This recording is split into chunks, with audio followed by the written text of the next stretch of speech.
Okay, so today we're going to look at some additional things on starting to learn how to read music.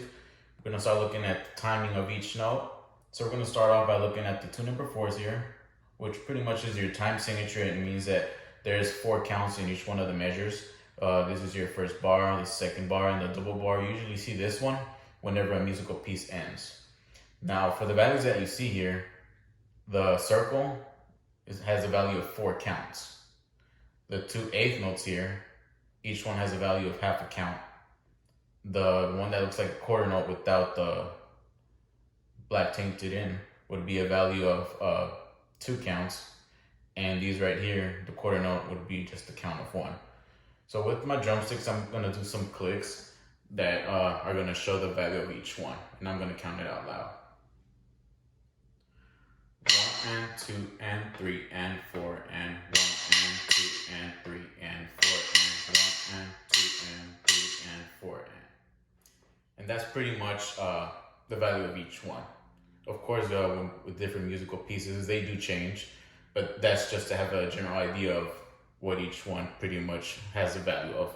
So I'm gonna actually play it now on the piano so you get a better understanding with the letter A, since all of these are on the second space, which would be the A for all of them. So I'm gonna start off the same way, but for each one, I'm gonna actually hold the note this time. It's easier to understand. So I'm gonna count it out loud again.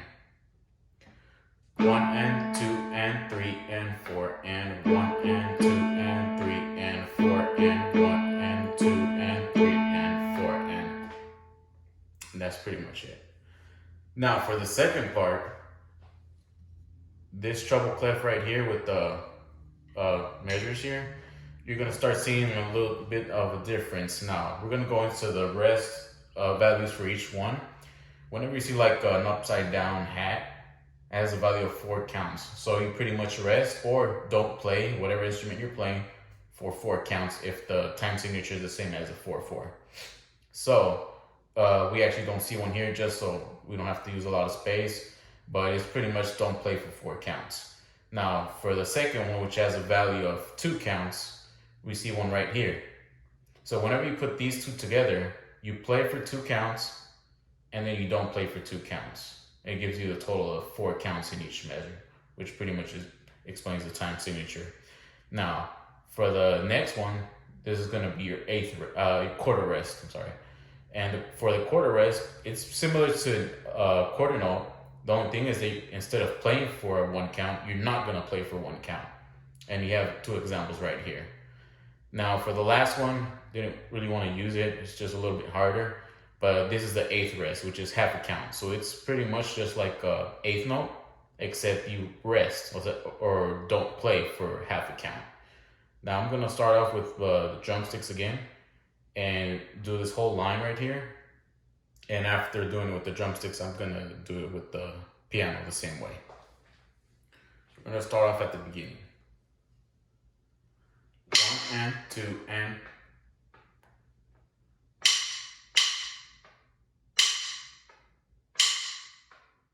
that'd be pretty much it for that part. Now, I'm gonna do the same thing, but with the note. So I'm actually gonna hold out the note. It's easier to understand when we're actually hearing the sound.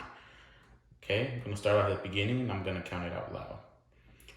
1 and 2 and 3 and 4 and 1 and 2 and 3 and 4 and 1 and 2 and 1 and